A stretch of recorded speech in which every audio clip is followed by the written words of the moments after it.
unmistakable. One of the most famous skylines in Wales. A view that has been captured on film countless times. A landscape that speaks of Wales's rich industrial heritage. I've been right inside the heart of it today. So it's like being in the most beautiful place I've ever been.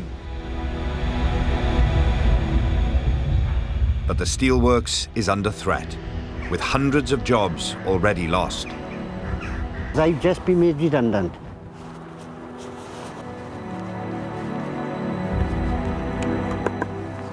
There you go. There's my life over. There is a question mark hanging over the future of steelmaking in Port Talbot, and indeed across Wales and most of the UK.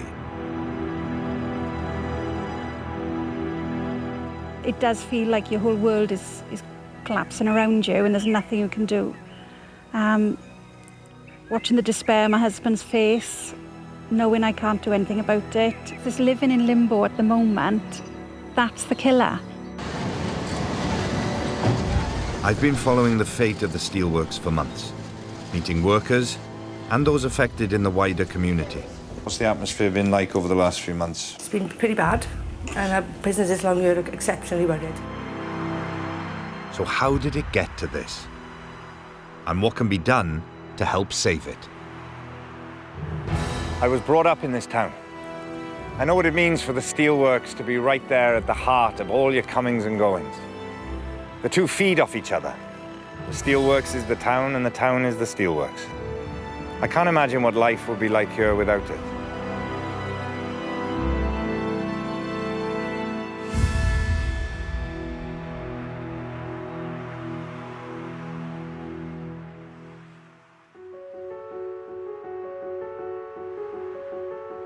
Port Talbot, South Wales, home to 37,000 people and Britain's largest steelworks, employing more than 4,000.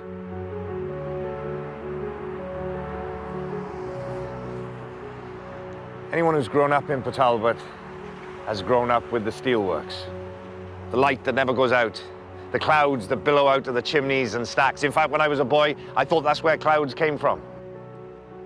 It was quite a frightening place in the day, dark, sort of malevolent. But at night time, it was a comfort of a place. You could see it from the hills and the mountains around, all the lights, the flames. So it's a complicated relationship with it. It was frightening, it was comforting, it put food on families' tables, but it also exacted a high price at times. It's like the North Star for the town. So many families' lives revolve around its axis. And there are not many families in this town that aren't connected to it in some way by family members working there or having worked there, including my own. Well, the first person was your grandfather, Ivor Thomas. He went into the steel company. Do you know what he did in there? Well, they maintained the furnaces. So he'd come home sometimes with no eyebrows, no eyelashes, blister on the end of his nose. Right. And of course, because he was working with the flames. So yes, with the heat. Right, yeah. And the hot bricks. And then you worked there? Yes, I worked there. I worked in the drawing office. I was a junior secretary and worked there for sort of 18 months before we got married in 1961. And Dad, you worked as part of the supply chain, didn't you? Yeah, that's right. As part of the supply chain. I was working for a mechanical engineering company, specialist company, and we did work for Port Talbot Steel Abbey Works. So our family is fairly typical. The whole of the town, the whole of the community in some way is connected to the steelworks, either directly or indirectly, isn't it? Oh, yes. Every household, practically. And everybody wanted their sons and daughters to get jobs in there. Mm. Because, I mean, then it was considered to be a job for life. Steelmaking has never been an easy way to eke out a living. With searing temperatures and danger lurking everywhere. But more recently, the workforce here has faced new challenges. An industry which has been losing millions and millions of pounds. An industry struggling to cope with global competition. An industry in crisis. Then in January, the first hammer blow to the steelworks. Tata has confirmed it's shedding another 1,050 jobs in a fresh blow to Britain's beleaguered steel industry. The news that 750 of those jobs will be lost here. Unions have accused ministers of not doing enough to protect the industry from cheap Chinese imports. Owners Tata said the action was necessary for the survival of the business. It's the middle of February, and as the news begins to sink in, a group of steelworkers gather at a local rugby club where they've agreed to meet me. How long have you been at the steelworks? I started my apprenticeship coming on 10 years now, so I've done a 4-year apprenticeship and then been based in the coal mill end. Right. And so since you started 10 years ago, has there always been worries about the situation at the steelworks? Yeah, I think this time everyone realises it's a lot more serious than we've had before. Like, I think it's genuine concern now for our future. Yeah. But there's up to 12,000 contractors moving throughout the Port Talbot and Llanwern on an annual basis. So there's a lot of people directly involved. But then if anything happened to the works, within the community, you've got all the businesses that are reliant on the wages coming from there into the community, you know? So what's the kind of atmosphere like at the works at the moment with so much insecurity and? It's quite low. It's quite low. Everyone's quite depressed, quite down in the dumps, as it were. So the atmosphere is quite poor. And at the moment, nobody knows who's going to be staying and who's going to be going. If it does happen, if we are the unfortunate ones, at the end of the day, you've got to have some sort of living and go where the money is. It's sad what we're all going through, and I think, you know, without choking up here, I think it's a reality, though. Yeah. There's nothing else out there for us, the youngsters. You know, if I lost my job, I don't know what I'd do. It's the only thing I've ever known. All my family, generations, all my uncles, brother, all work here. I think if, you know, I don't know what else I would do. So all I've done is steel, so it's really worrying for us.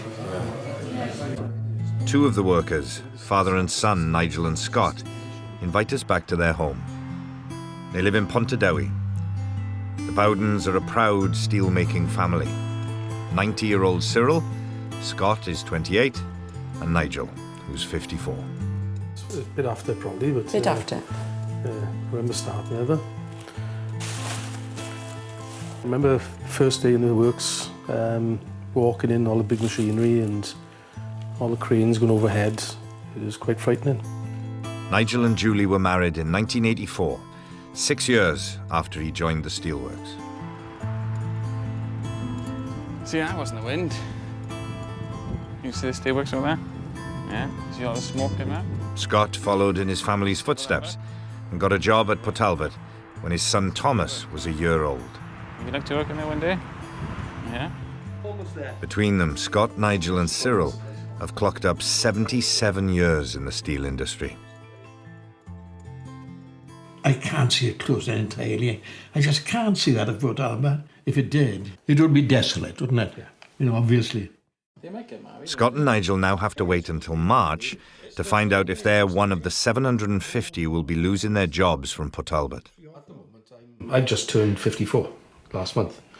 So if I'm made redundant now, I wouldn't be up to the last of my pension until I'm 65.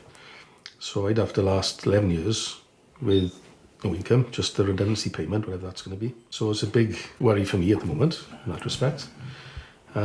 But I'm also concerned for the likes of Scott. Obviously I got to support my partner, my son, so I'd hopefully get another job when I'm paid now, so whether that means moving away, I don't know.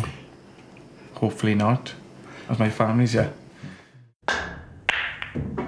Father and son pitted against each other. So you're back in tonight, eh? I'm back in tonight, yeah, I was in the 2-day shifts. They work in the same area of the steelworks and will be scored against one another and their colleagues to determine who stays and who goes. I could have a job and my dad could not have a job. I would prefer that my dad had a job and I would leave because, like he said, he's only got a year left and he'd have his retirement, I'm young enough to find, hopefully, another job and start another career. But where? But where?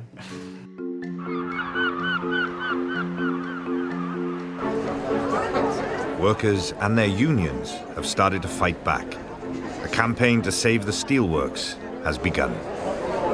Save our steel industry? Today they're out in Port Talbot seeking support for the plant, and the fear of job losses is never far away. It's the back of people's minds all the time, at home. You've got family, your friends, they're all asking you, have you heard anything, have you heard anything? And it's that waiting game now for the next few weeks. It's not just workers like Chris affected by this. The whole of the town is. When the steelworks goes through a difficult time, the community feels its pain. There's always been that close relationship.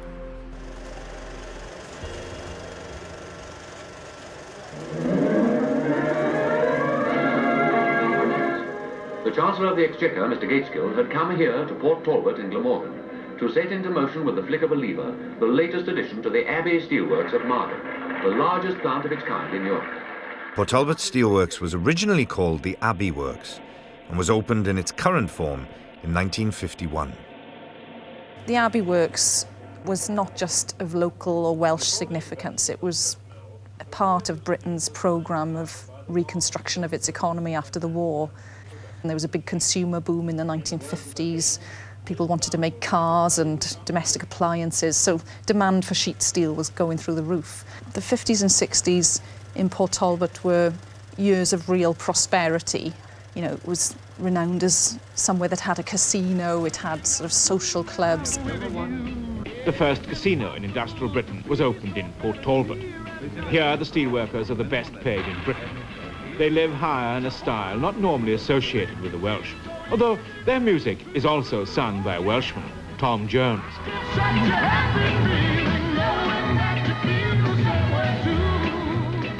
I think for a while it had Wales's only 50-metre swimming pool. You know, there were facilities there that, you know, you didn't get elsewhere. At its height, the workforce numbered 20,000. Today, it's only a fifth of that. You do sometimes feel as though Britain's traditional industries are slightly forgotten and nobody really cares anymore about whether we make steel or not. Well, the people do still think that it's important that Britain manufactures steel, and they recognise how bound up with that industry a community like Port Talbot is. In the words of the King, this plant will make a valuable contribution to our ability to maintain our historic position in a free world.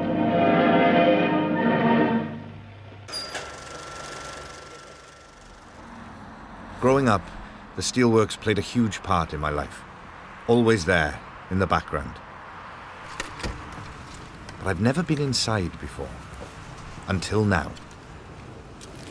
Tata have agreed to let me in to see for myself how Welsh steel is made.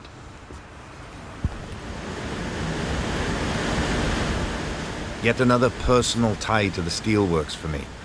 David and I grew up together. That is around about 1200 degrees-ish. Wow. You can just see the size of it in there. That. Yeah.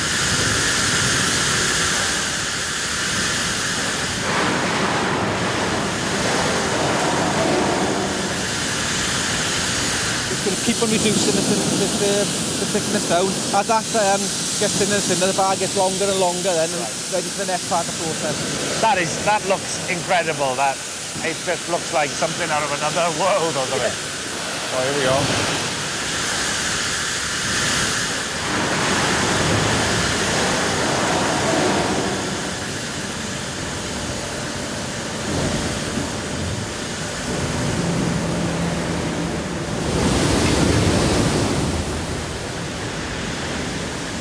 It's incredible to see this process going on. It's such a visceral process to watch it happening. You've got massive temperatures, huge noise, vast machinery moving and turning, water and oil, fire, all the elements. It's incredibly impressive. Of course, steel is made the world over now. And it's that global competition which has contributed to the crisis in British steel, a problem the industry has been highlighting for months. We face costs that our competitors don't face, and that is a result of government policy over the years piling on those costs to us. But also the rapid rise in Chinese exports of steel that floods the UK market, the European market and the global market, and what that does to the global price of steel. So for the last 15 years, we have been warning UK governments, a series of governments, that policy that it's developing is going to increase costs for us. And it's those increased costs which are being felt most keenly here. So we're heading off towards to the harbour, are we? We're going down to the heavy end now with the harbour blast furnace area. Because all this kind of piping and the ducts and all that, this is what you know, in Port Talbot, what we've grown up with, just seeing all the time, isn't it? This is what. See it on the news and so to be everything, in here and this close and seeing it all for the first time at my ripe old age is quite something.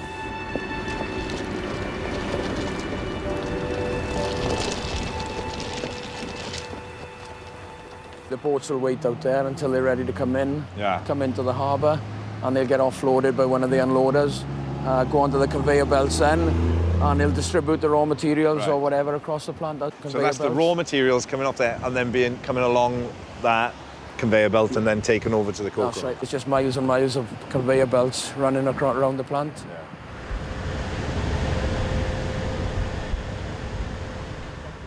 I've been invited to meet steelworker Graham Rowland, who's been cataloguing the history of the works.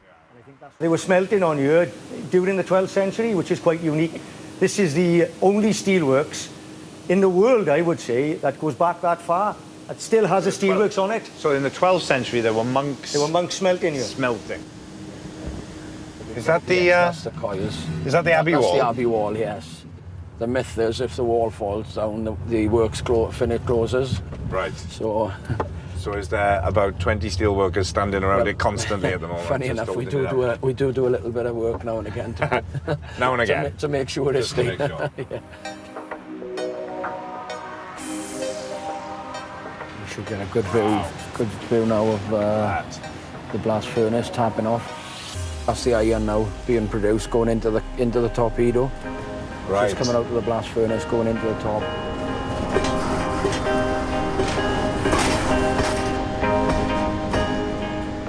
You know, I've grown up in a town and had a relationship to the steelworks at a distance in a way. And so to be actually inside, it's like being in the heart of the town and everything that I have come to find beautiful, which is the beauty of heavy industry. I've been right inside the heart of it today. So it's like being in the most beautiful place I've ever been. And also the other thing is, you know, walking around and meeting the people who are working here, you can tell that there is a real sense of massive pride about the work they're doing and a real sense of family about the people here. You get a real sense of that camaraderie here and the fierce pride in what they're doing. And we're outside this blast furnace here now, and this is the very heart of the British steel industry, what's going on in there. It's been an overwhelming experience, really, to be here.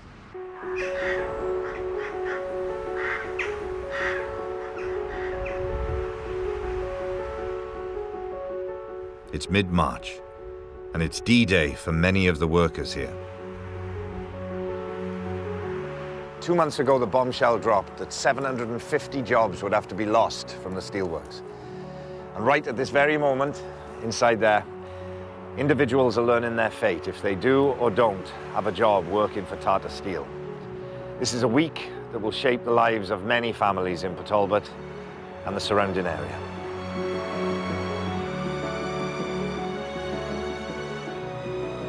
In Pontardawe, it's been an anxious wait for the Bowden family.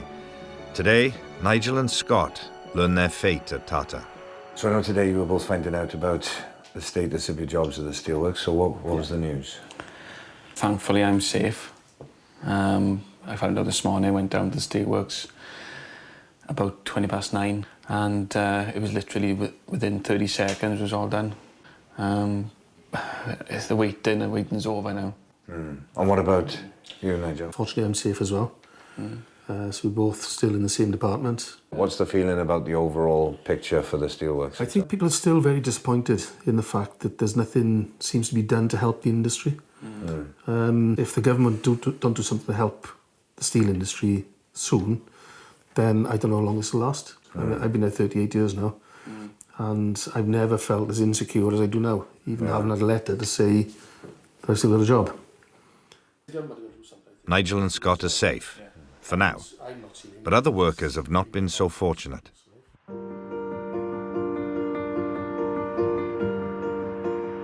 Taking time out from campaigning for the steel industry, Chris James has also been learning his fate. Try to be positive during the day, but that's causing me some sleepless nights at the moment. As soon as I see it, it makes you think about work, it makes me think about the uncertainty, you know, the future. What does the future hold? That's the big question at the moment. Chris has only been employed by Tata for just over a year. He previously served in the Navy. This is my medal from Sierra Leone, and this is a medal being involved in the Afghanistan conflict. So I did 15 years in the Navy, but I had no medals after 13 years and got 3 medals in the last 2 years of service. In January, Chris's job in the Boss plant, where iron is made into steel, went, and he was moved to another department. But in March, he went through the same selection process as Nigel, Scott, and everyone else at the works. It basically says, I regret to inform you that following the selection process, you remain at risk of redundancy. And also your figures, well, because I haven't been there that long, I got the fantastic figure there of 0.0 my redundancy money if I was to leave. Then I actually got called in a different door, which pretty much assumed them was bad news. I was expecting it, it wasn't a shock, but nonetheless, having it there in black and white in front of you is gutting. It really is. The steelworks sustains thousands of families in this area and beyond. I'm going to meet an expert who can tell me how that impact is felt right across Wales.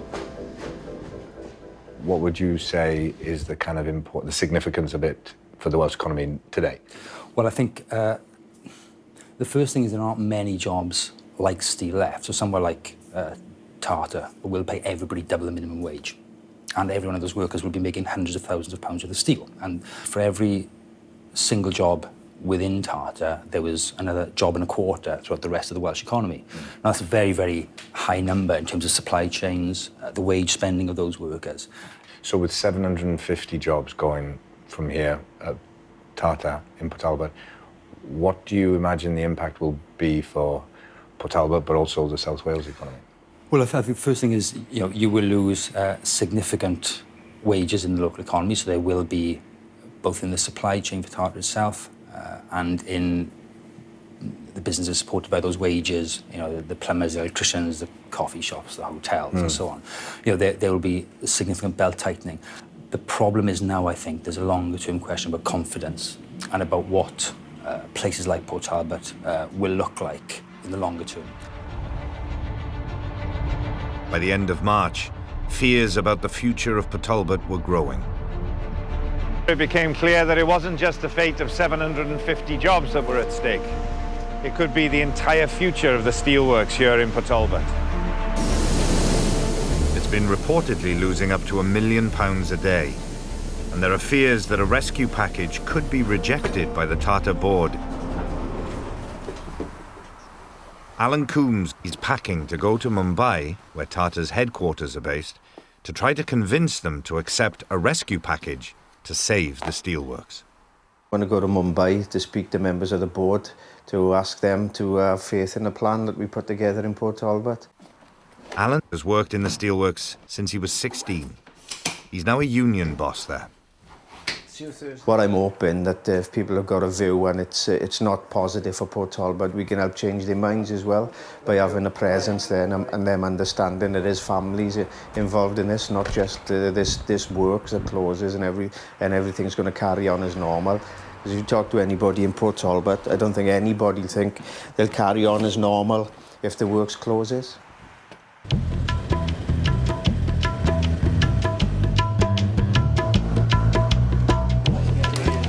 In India, Alan joins up with other union bosses and local MP Stephen Kinnock to lobby the Tata board members ahead of the meeting. They were very honest in how we've performed up until now, saying that, well, there's been a load of plans put forward over the years but never really delivered on anything, and there was a feeling that they'd given us enough time and enough money.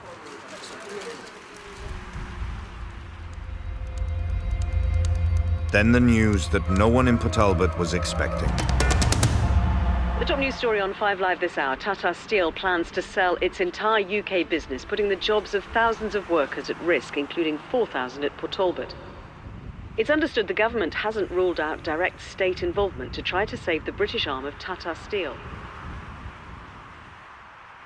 Back in Pontardawe, the announcement has come as a shock to Scott and Nigel. The future of UK steel hangs in the balance as Tata says it'll sell its loss-making operations. I fear for the future now. 2 weeks ago we found out we were safe. that didn't last very long, obviously.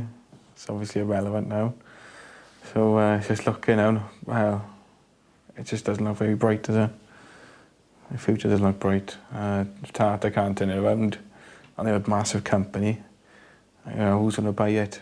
I think if the government do something, take some steps with tariffs, energy costs, rates, perhaps invest in a power plant down there for us, then it might be viable. But without any help from government, no, it's not. No. It's been a rollercoaster couple of months for father and son, Scott and Nigel. And Alan too. Back from Mumbai, he reflects on a tumultuous couple of days.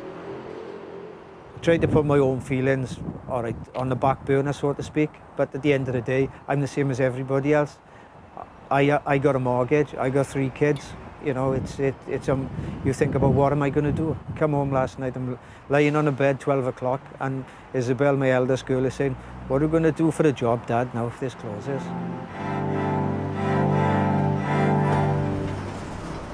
This news changed everything.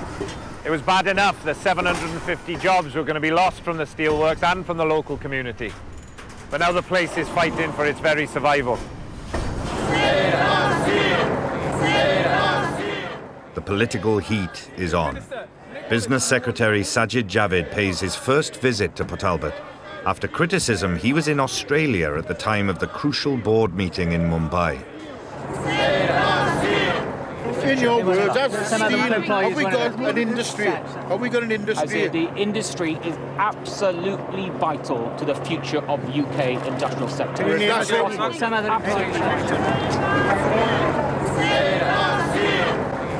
And it's not just Port Talbot up for sale.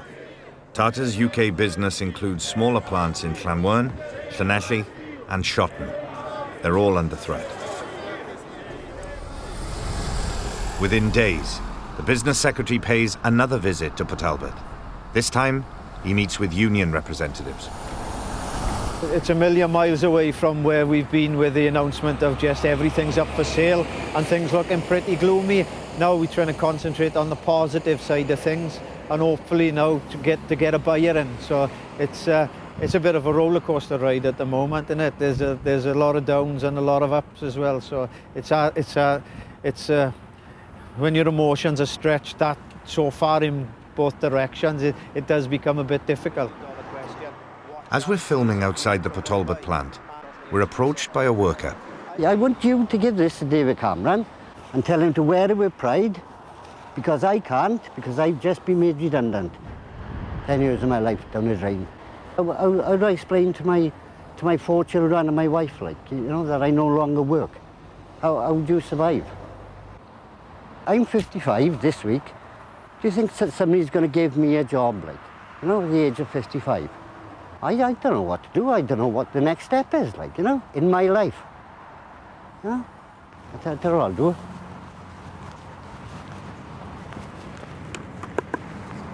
There you go. There's my life over.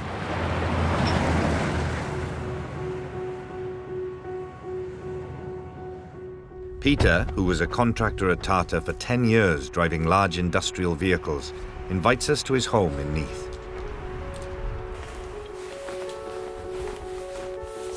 These are my 2 daughters, Nicola and Kayla.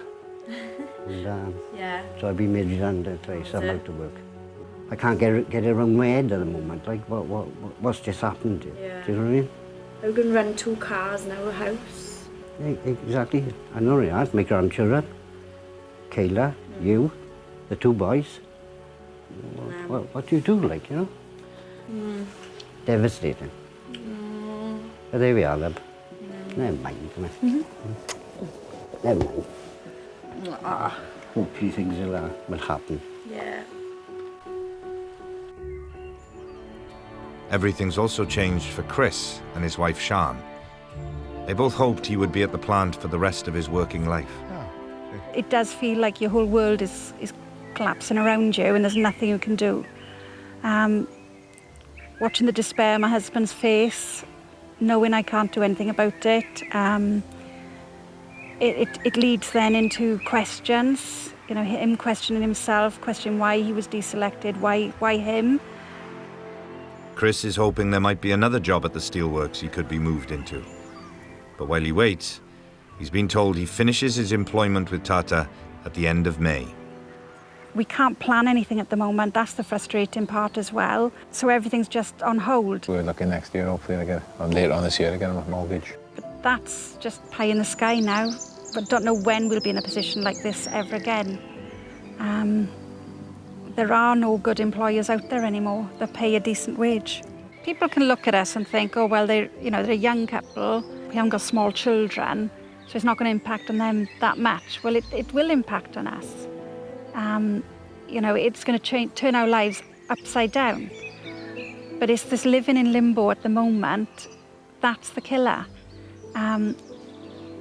Watching my husband killing himself every day, fighting to save an industry that he may not be part of.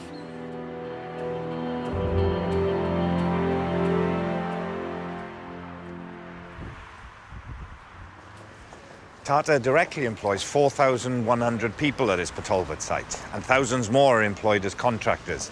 But its influence can be felt beyond the gates and in the very heart of the town. So where are you going next year? You don't know? We said anywhere with the steps. Okay. Hi. Hi, could I get a coffee, please? Certainly. Cappuccino, latte? Latte, please. Lovely.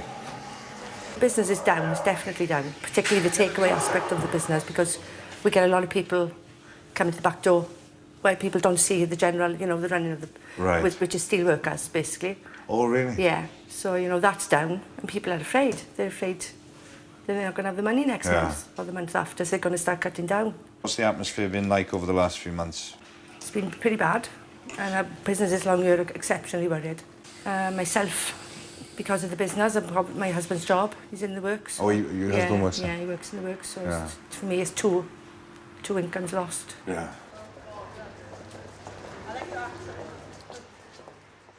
Has your family got connection with the steelworks? Yeah, they've been in there since 1908. I think my great-grandfather started in there. Then his son, my great-grandfather, went in there. And then my grandfather was in the coal mill.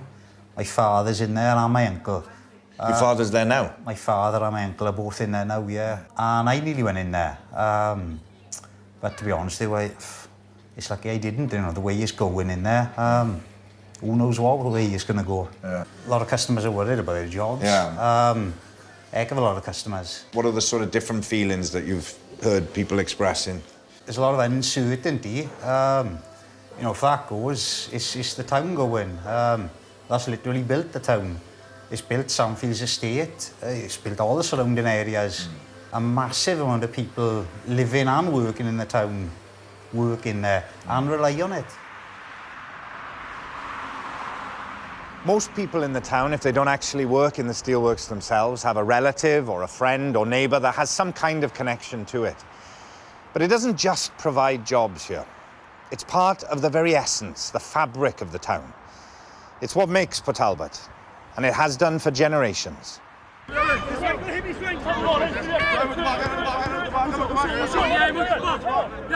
Aberavon Rugby Club are involved in a schools rugby and football league in the area, which has support from the steelmakers. This club was established in 1876 and formerly with British Steel, Chorus, Tata, they've always been here. They've always been a fundamental part of the town. Tata, along with both Chorus and British Steel before it, have a close relationship with the local community. Their workers do charity work in the area, the company supports the elderly, and they sponsor football and rugby teams. Thankfully for Tata Steel, they provided every single primary school in Port Talbot with kit, rugby and netball kit. Boys, we're still tackling up here. So now all the children have got beautiful kit, which they designed themselves. Without Tata Steel, we just wouldn't be able to provide these children with these opportunities. Looking around the ground here, 60–70% of the businesses involved in the rugby club are customers of Tata Steel.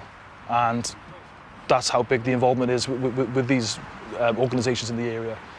The club's always had players from that working community. Club captain Ian Moore is one of 6 rugby players who work at the steelworks. But he doesn't know for how much longer. It's horrible, isn't it? You don't know your future. Saying that in my mid-30s, got a house, 2 young children. It's a frightening time, really, for everyone. It's your livelihood at the end of the day. If our place closes, basically, Port Talbot will be a ghost town. The local community is also getting behind the campaign to save the steelworks.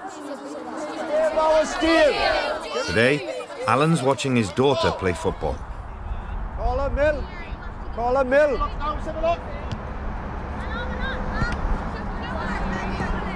I think he's doing a good job, like trying to save it, and he's been going to loads of meetings in London and stuff. We'd like to go on holidays this summer, but we don't know if we can, because he's away and he's trying to save Tata Steel.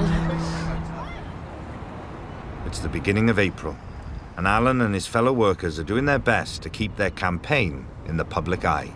When we walk around the pitch today with a banner, I'm going to be proud to be, part of it. So I'm really looking forward to it. Swansea City allowing us to go around the pitch with a Save Our Steel banner, and we're very grateful, and hopefully the crowd will support us as well. Please welcome representatives of the steel industry.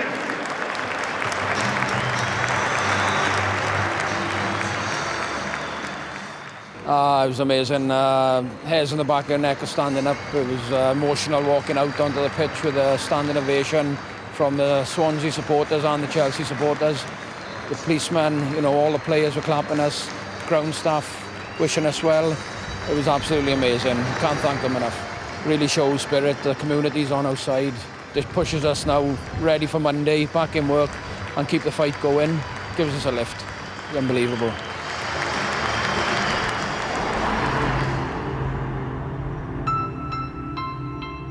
The threat of the steelworks closing is a very real concern for the people who live around here. But potential saviours have begun to emerge.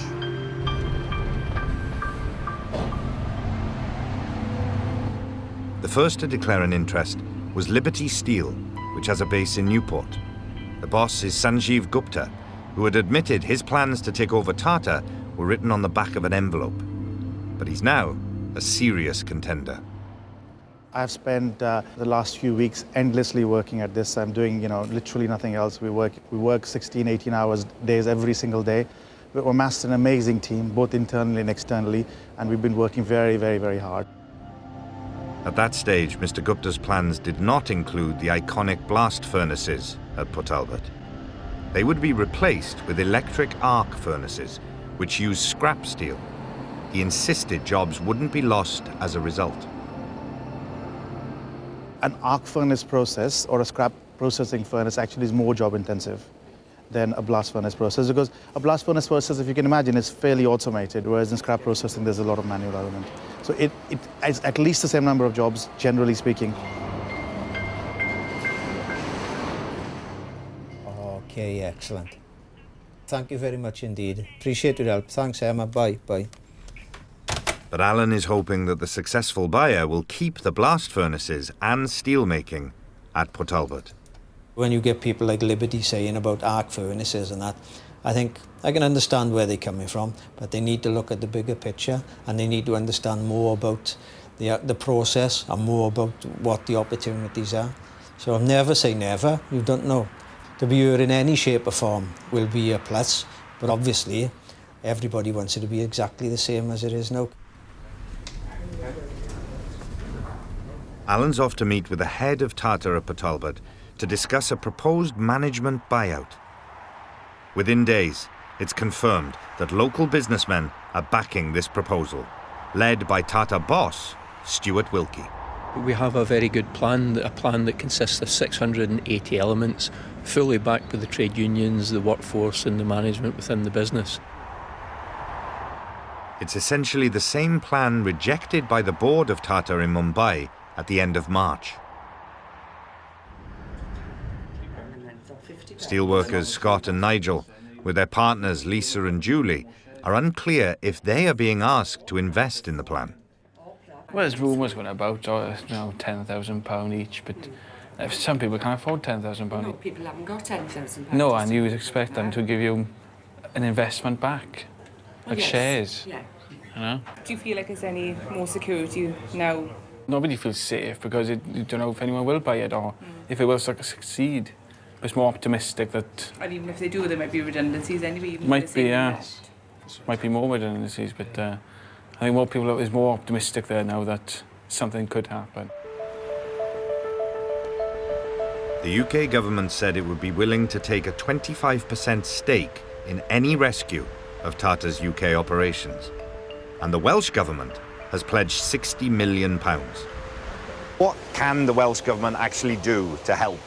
What we put on the table was a package. Commercial loan to convert one of the lines, another lot of 30 million for environmental improvements, which help with reducing costs, and more money for skills and training as well. Now, one of the things we're looking at is, could we do more helping with business rates? Why is that not something that you've felt that you could do already? We control business rates, but there's been historically a limit on what we can do in terms of competition rules as to how much business rate relief we can give. We are looking at whether there are different ways of delivering that. So, both governments have now put forward offers of support for a new buyer. The Westminster government has also announced measures aimed at helping the industry here, such as cutting energy costs and promising to buy British. If I can call you all to order, first thing I'd like to point out before... There are also more details emerging of the planned management buyout. Lots to discuss at a meeting of union reps. Today has changed a lot. This meeting was planned 2 weeks ago, just to give an update. Obviously, with the news today coming from government, there's a lot more to talk about than we thought we were going to talk about, to be honest with you. There was a lot more positivity than we normally have, but the reality is there's still a lot of work to do with people losing their jobs through redundancies. So that, rightly so, takes priority over everything. But the people are a lot more settled than what they were, so that's got to be good going forward. The fight to save the steelworks goes on. But it's too late for Peter. This is my P45. That's it now. I'm officially unemployed. See? Unemployed, mate. Never been unemployed. First time. Shocking, isn't it? No.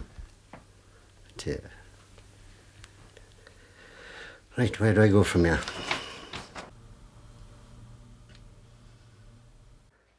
Kayla? Yeah? Can you come down here and help me with this CV, love?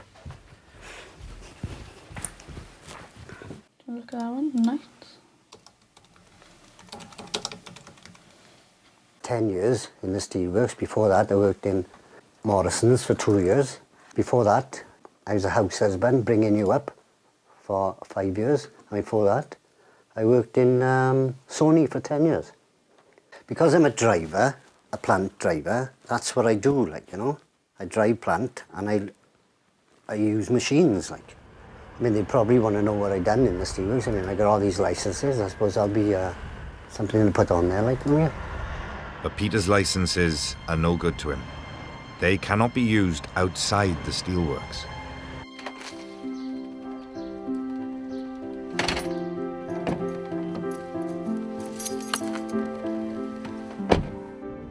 You can't live your life dwelling on the past, like. You've got to move forward.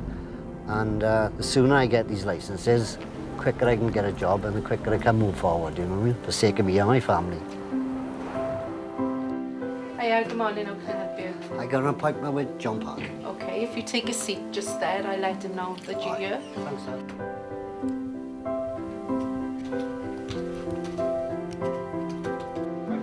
Hi, John. Hi. Hi. Did you join me? Yeah, brilliant. I'll take a seat.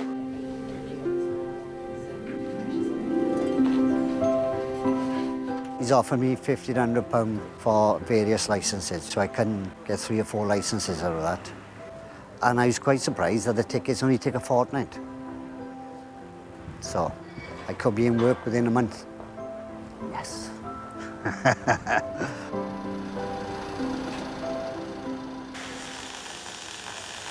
For every story like Peter's, there are dozens and dozens more. There are businesses the length and breadth of South Wales who rely on the steel plant. There's something like 90, 100 suppliers to Fairwood fabrications throughout South Wales, between Newport and Carmarthen, you know, and these are going, well, they are being affected now in their turnover, in the business that they're doing with us. You know, it's having a huge effect. Fairwood Fabrications was set up by the current chairman's father. The business started 37 years ago. He took his redundancy from then what was Chorus, and he built it up from there, really, over 37 years. Up until last December, 80% of the company's business was with Tata. We would have had between 200 and 250 personnel working for Fairwoods. The majority of those, 200 plus on site, they would be on the contract labour, which was maintenance, and basically giving them a 24/7 service.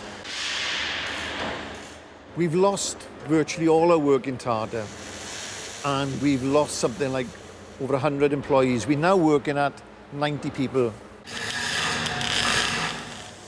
Fairwood is now winning new business, and they're confident things can be turned around.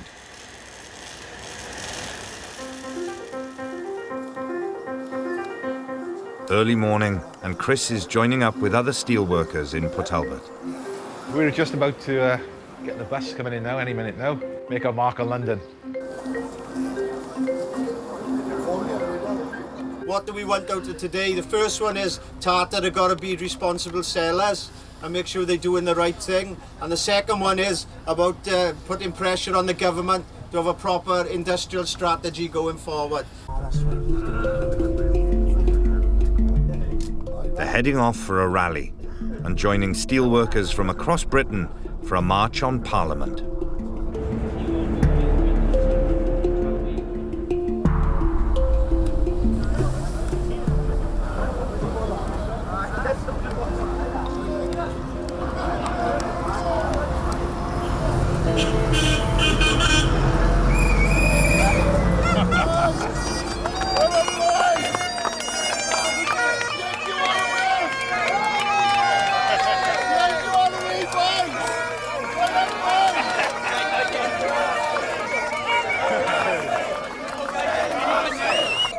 To look around, the people passing, the cars passing, the UK public's behind us. You know, we're getting support from the UK public. Save our steel! Save our steel! Save our steel! Save our steel! What we do, what I'm doing, is ringing people up and saying, you've got to have confidence, because we've got confidence in it as a government. When you see all the support coming together from the UK, it's absolutely unbelievable. And knowing our communities are on your side and everything is something special. To be truthful, government gets this. That's why we've offered to invest hundreds of millions of pounds, take up to 25% stake in any new business. So we get it, I can assure you. The question now is to make sure that if Tata are going to sell, then they sell to a buyer who has a proper long-term plan, long-term investment to secure the future. Everywhere I've gone, and I've been to almost all the steelworks now, there are a number of striking features. One of the most striking features is the quality of the people that work there.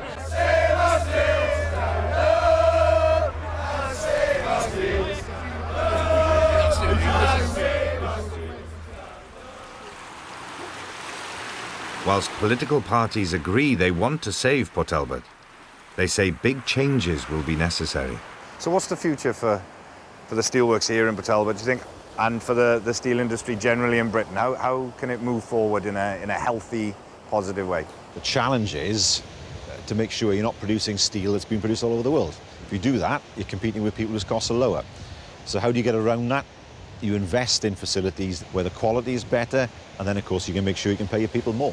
The word is now that they're almost back into profit again now, so it shows that there's all kinds of possibilities there. Which shows how variable the whole thing is, because the £1 million a day loss was on the basis of a real depression in the price of steel. I know that a few weeks ago they cut that loss by 2/3. There's talk now that it's breaking even again.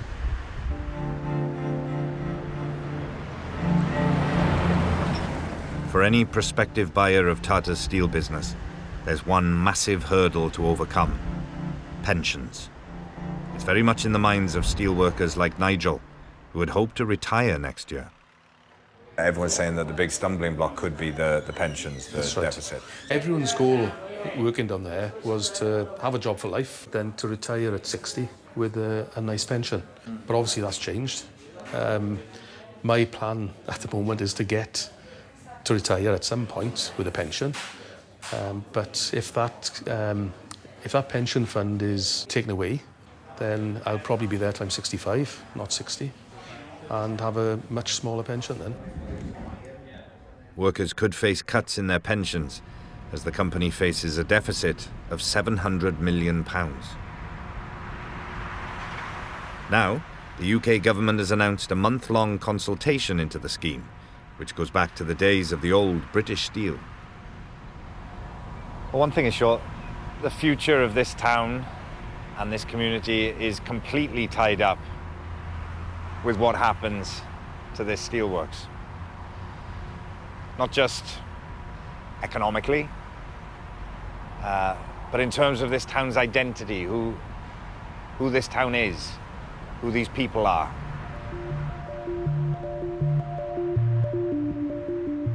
Port Talbot is facing hundreds of job losses already announced. Public bodies like health boards and local councils are braced to step in. The scale of the challenge is huge. The implications for the town and the surrounding area are obviously massive. You're talking about thousands of jobs, and the impact on public services, the well-being of the communities. In a sense, it's a sort of replay of where we were with pit closures in the 1980s. It's on that sort of scale. If the worst was to happen and the steelworks was to close down, is there some kind of plan B? I mean, what could be done to help this community? We're not contemplating closure of the steelworks. This isn't a town that gives up. People are facing challenges and uncertainties, but there's a grim determination to do what they're good at and continue to do what they're good at, which is making steel. That's all workers at the plant want to do. Workers like Nigel and Scott. It's been a very anxious 5 months for them, but they're hopeful things will work out. So given there is still a lot of anxiety, a lot of insecurity, not knowing what's going to happen, at least you're feeling optimistic at the moment. Yes. That there is a future in the steelworks for both of you. Yes. Yes. Yeah, like I said, as long as there's potentially a buyer comes in, or like I said, Tata might keep it, the government have promised to help. As long as it stays open, I think we are hopefully pretty safe. Yeah. We're on the top of the roller coaster at the moment. But who knows what's going to happen next week? That's right. In this story. There's been a lot of up and down so far, so we're expecting another one. It's just waiting and see what happens now.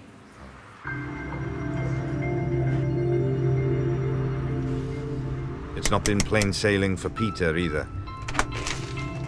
Hello. He's still looking for a job. Yeah, how are you doing? Thank you. So what are the job prospects out there? Have you had a look and seen what's around? Constantly on the internet. I spend more time on the internet this last 5 weeks than I've ever done. Didn't realise how difficult it is to find a job, like, you know. And it is. I went as far as Cardiff to try and find a job, and I can't. So what's the last 4 or 5 weeks been like since you found out that you'd lost the job? Oh, it's been a nightmare, to be honest with you. As far as I can see, it was a job for life, like, you know, and I was going to retire in the steelworks. Yeah. And here I am now, back to square one, so to speak. How are you feeling about your prospects for getting a new job? Well, I'm feeling good at the moment, because I just passed my second test now, today. It'll take about 10 days because it's a proper licence, you know what I mean? Still no job. But Peter won't give up, and he's trying to remain optimistic. I can apply now. Now I got them licences. Happy days. No, that's amazing. Isn't it? You're a good teacher. Maybe you should start teaching guitar. Yeah, that's the end of it, isn't it? And for Chris, after months of uncertainty, he's been told he's not being made redundant after all. So how did that feel when they told you there was a job there for you? I was relief. It was relief. It really was. Because a few times I've been told there's a job, you've got your job, you know, you're safe. But nothing was happening, there was nothing official. But presumably, even though you have got a job, there's still a lot of insecurity that comes along with that. Of course there is. Of course there is. I mean, one of the potential buyers already said they're looking to get rid of another 1,000 jobs. You know, that's across the UK, not just in Port Talbot. Again, that's more worry. As a family, how do you plan for the immediate future now? I mean, it has given us a little bit of security and we can start planning again. But for how long? And what it's done for me, it's shaken me to the core. I think we need to start looking to see if we can survive on one income, just in case. That's how much it's frightened me. The town and the communities surrounding the steelworks have been scarred by the events of the last few months. And there seems to be no end in sight. We don't know when a new owner will be announced, if at all. After putting its entire UK business up for sale, there's speculation Tata may decide to keep the business. What my biggest concern is, I suppose, is that the focus that has come on to this community because of what's happened over the last few months with the steelworks, it's shown that it's an incredibly dangerous situation for one community to be so dependent on an industry like this. Having been inside the steelworks and seen this extraordinary town within a town and people working together, the pride that the people have inside there and the extraordinary kind of raw elemental power of heavy industry matched together with the precision of the technology, of the science that's going on there. That expertise, that knowledge, if this was to go down, would be lost. And that would be a terrible, terrible loss, not only for this town, but all of Wales, all of Britain. We can't let that happen. There has to be an alternative, no matter what happens to the steelworks. There has to be some kind of safety net for these people and this community. Because if it can happen here, in a place that has been the heart of British industry for so long, then it can happen anywhere.